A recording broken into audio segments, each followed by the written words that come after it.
안녕하세요. 펜트하우스의 찐심이 남자 리뷰어제입니다. 오늘 10화 어떻게 보셨나요? 저는 보면서 소름이 몇 번 끼쳤는데요. 도대체 주단태의 끝은 어디인 건지 알 수 없을 정도로 시대의 악역이 아닌가 하는 생각이 듭니다. 어제 9회 리뷰를 만들며 이런저런 망상 뇌피셜을 했었는데 많은 분들이 좋게 봐주셔서인지 몇몇 가지가 찰떡같이 들어맞았죠. 리뷰 화제는 뇌피셜을 할 때 눈에 보이는 시각적인 증거들보단 전체적인 그게 흐름으로 예상을 하는 경우가 많은데요. 그렇게 맞을 때도 확실하고 틀릴 때도 확실하죠. 이번 주는 다 맞아도 다음 주는 다 틀릴 수도 있으니 부디 넓은 아량으로 즐겨주시길 다시 한번 부탁드립니다. 이제 다음 주면 시즌2의 끝이 보이는 펜트하우스, 과연 남은 3회는 어떤 방향으로 흘러갈까요? 오늘 10회 리뷰 또한 앞으로 있을 일을 리뷰 화제의 주관적인 눈으로 뇌피셜을 해보죠. 오늘 10회 역시나 어제 9회에 이어서 천서진의 세탁기는 초고속으로 돌아갔습니다. 그리고 서서히 그녀가 등장하는 장면의 조명들이 붉은 빛을 띠기 시작했죠. 저는 어제 심천호 연합의 밑그림이 완성되려면 몇 가지 전제 조건이 있어야 한다고 했었는데요. 그중 가장 중요한 한 가지가 오늘 완성되었죠. 그것은 바로 오윤희와 천서진이 연합을 하기 위해선 베로나 사건의 찐범이 주단태여야 한다는 것. 9회 확실한 증거는 공개되지 않았지만 베로나의 호흡기를 뗀 것이 주단태이기에 역시나 마지막 일격을 내리친 건 주단태가 아닐까 하는 뇌피셜을 했었습니다. 그런데 역시 한치의 오차도 없이 10회 주단태가 베로나를 내려치는 장면이 등장했죠. 하은별의 머릿속에 계속 울려 퍼지던 미파솔파 미미, 드보르작의 신세계로부터 성악을 1도 모르는 저도 아는 걸 왜 은별이는 모를까 궁금하긴 하지만 흥얼거리는 노랫소리만으로 촉서진의 초기 풀가동, 결국 주단태가 그 자리에 있었던 것을 알아냈죠. 그리고 비슷한 시기 오윤희도 심수련의 도청을 들으며 진짜 찐범은 주단태라는 사실을 확인합니다. 물론 주단태만큼이나 은별이의 죄도 가볍진 않지만 결국 둘에겐 같은 복수의 대상이 생긴 것이고 적의 적은 동지다라는 공식이 성립하며 일단 천호연합의 가능성은 확실시 되었죠. 그렇다면 이제 남은 건 심수련인데 그녀는 이미 나홀로 주단태에게 복수를 준비하고 있죠. 아마도 심수련이 나애교라는 신분을 버리게 되는 날 같은 적을 둔 3명의 엄마가 완벽한 연합을 완성할 듯 싶네요. 하지만 일단 현재는 심수련이 아닌 나애교, 그녀는 지금 모두에게 정체를 숨긴 채 혼자만의 싸움을 하고 있는데요. 오늘 드디어 로건이에게 정체를 들키고 말았죠. 로건은 나애교를 미행하며 찍은 사진 속에서 예전 심수련이 하고 있던 목걸이가 걸린 가방을 발견, 또 흥분해서 나애교 옆에 주단태가 있는지 없는지 확인도 안하고 무작정 쳐들어가 와락 심수련을 끌어안았는데요. 이후 하얀 빛 속에서 웬 사람들이 그들 곁으로 다가왔죠. 과연 10화 마지막 하얀 빛을 가르며 들어온 것은 누구일까요? 많은 분들이 예상하셨을 것 같은데 역시나 주단태겠죠. 물론 그 장면 직전에 호숫가에서 뭔가 도원 결의를 하는 천호가 등장했기에 로건니의 연락을 받고 심천호 합체를 하기 위해 등장했을 가능성도 있습니다. 그리고 꽤 극적으로 보이기도 하겠죠. 하지만 오윤희는 몰라도 천서진까지 대뜸 거길 찾아오는 건 심수련이 보자마자 이봐 내가 이럴 줄 알고 얘기 안 한 거야. 왜? 인별에 나 찾았다고 광고하지? 소리가 나오겠죠. 바로 또다시 문흥리로 전락해버릴 것 같은데요. 아마도 10회 마지막 로건니와 제외하고 때마침 우르르 사람들이 몰려온 건 심수련의 계획 같았습니다. 심수련은 오늘 10회 초반 주단태에게 진실게임을 당했죠.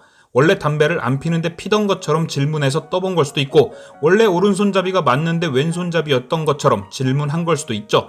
하지만 무엇보다 중요한 건 의심받고 있다는 거죠.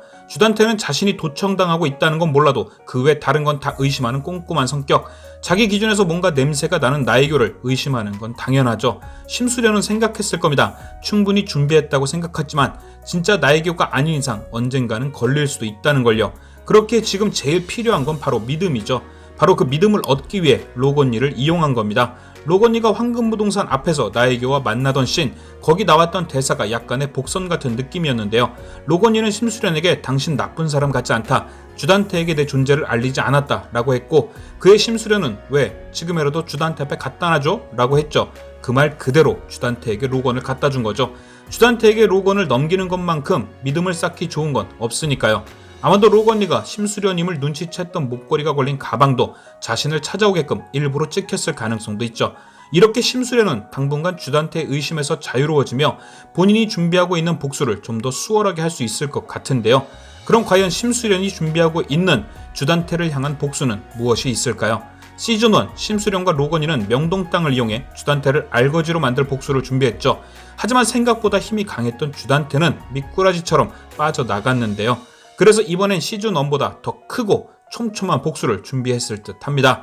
일단 심수련 본캐가 직접 복수를 준비하던 시즌1보단 나애교라는 신분이 있는 지금 좀 더 깊숙한 곳에서 정확한 공격을 가할 수 있을 테고, 그렇게 준비한 첫 번째 복수는 바로 천수지구입니다. 지난 9회에서 오윤희와 로건이는 황금부동산에 쓱 들어가 주단태 이름을 팔며 천수지구 개발 소식을 황금봉에게 흘렸고, 그렇게 흘러간 소문은 삽시간에 여기저기 퍼져 많은 사람들의 관심을 받기 시작했죠. 그럼 과연 오윤희와 로건이는 천수지구 개발 소식을 왜 뿌린 걸까요? 이유는 간단합니다. 원하는 사람이 많아지면 땅값이 올라간다는 기본 원리, 바로 천수지구의 땅값을 올리려던 것이죠. 그러니까 쉽게 말해 50억이면 살 수 있었던 땅을 100억, 200억을 만들어 주단태의 자금줄을 흔들려던 것이죠. 아니나 다를까 역시 이규진, 강마리 등 많은 사람들이 경매에 참여해 27번지 가격은 쭉쭉 올라갔고, 결국 나애교가 500억이란 금액의 낙찰을 받긴 했지만 주단태가 생각했던 금액보다 훨씬 비싼 값을 치렀죠. 그럼 저는 왜 오윤희와 로건리로부터 시작된 이 계획이 심수련의 계획이라고 생각한 걸까요? 심수련의 계획은 처음부터 이 땅을 비싸게 사들일 계획이었을 겁니다. 하지만 주단태가 두 눈을 시퍼렇게 뜨고 있는데 오윤희에게 안 줘도 되는 웃돈까지 줘가며 땅을 산다면 이것 또한 바로 주단태의 의심병을 건들겠죠. 그래서 심수련은 자신을 도청하는 오윤희와 로건리를 이용 자연스럽게 주단태가 27번지 땅에 목숨을 걸고 있다는 걸 흘린 거죠. 그 사실을 알면 오윤희, 로건리가 어떤 식으로 움직일지 알고 있었으니까요. 결국 척하면 척하는 걸 아는 걸로만 봐도 나애교는 심수련일 수밖에 없던 거죠. 그렇게 로균이 27번지의 땅값을 띄워놓으면 자연스럽게 비싼 값으로 매입, 당장 필요한 잔금 450억 원을 대출받게 만든다. 싼 값에 샀으면 안 받아도 될 대출을 주단태는 받게 되는 것이고, 만약 이 상태에서 천수지구가 개발이 물거품이 된다면 주단태는 진짜 알거지가 되겠죠. 그리고 이 작전의 진짜 대단한 또 하나의 이유는 주단태를 그냥 알거지로 만드는 것이 아닌 주단태의 돈을 로건이와 오윤희에게 넘기면서 알거지가 된다는 데 있겠죠. 정말 아름다운 작전 아닌가요? 하지만 시즌1처럼 이렇게 한 가지 작전만 준비하면 일이 틀어졌을 때 또 한 번 미꾸라지처럼 빠져나가겠죠. 그래서 준비한 두 번째 작전이 바로 오늘 깨어난 베로나입니다. 부활의 파티, 한우의 심수련과 베로나 두 명이 부활했죠. 이 역시도 저는 어제 리뷰에서 예측을 했었습니다. 베로나를 구한 건 심수련일 것이라고요. 당연히 심수련이 베로나가 위험하다는 걸 알면 이유 없이도 구했겠지만 사실 확실한 이유가 존재하죠. 바로 베로나의 증언을 통한 주단태 보내버리기. 앞에선 돈을 뺏고 뒤로는 빵에 보낼 작정인 심수련의 완벽한 계획. 곰곰이 생각해봤습니다. 심수련은 어떻게 주단태가 베로나의 호흡기를 뗄 것을 알고 미리 준비했을까? 답이 금방 나오더군요. 심수련은 그가 베로나에게 막타를 휘둘렀다는 걸 알고 있다는 거죠. 분명 자신의 죄를 덮기 위해 베로나를 해치러 올 것이다. 그럼 심수련은 과연 그것을 어떻게 알았을까요? 베로나가 사고를 당한 날은 청아예술제가 있던 날, 로건리가 나애교의 입국 사실을 확인한 후와 주단태에게 등장했던 날의 사이에 존재하죠. 어제 리뷰에서도 언급했던 시간의 차이, 심수련은 주단태 앞에 등장하기 전 충분한 사전조사를 하기 위해 미리 입국을 했을 테고, 그날도 주단태의 뒤를 밟고 있다가 현장을 목격한 거죠. 그리고 저는 조비서가 CCTV 자료를 삭제하는 장면 또한 괜히 있던 게 아닐 듯 싶은데요.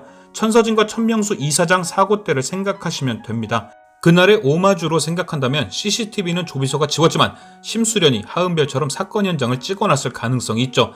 그리고 직접 돕진 못하니 경비원을 통해 강당 안의 상황을 전하고 베로나 주변에서 그녀를 지켰을 거라 생각합니다. 어떻게 오늘도 리뷰화제의 망상 뇌피셜이 설득력이 좀 있었을까요? 혹시 설득되셨다면 구독과 좋아요, 공유 부탁드리며 리뷰화제는 다음 팬트 리뷰로 다시 돌아오겠습니다.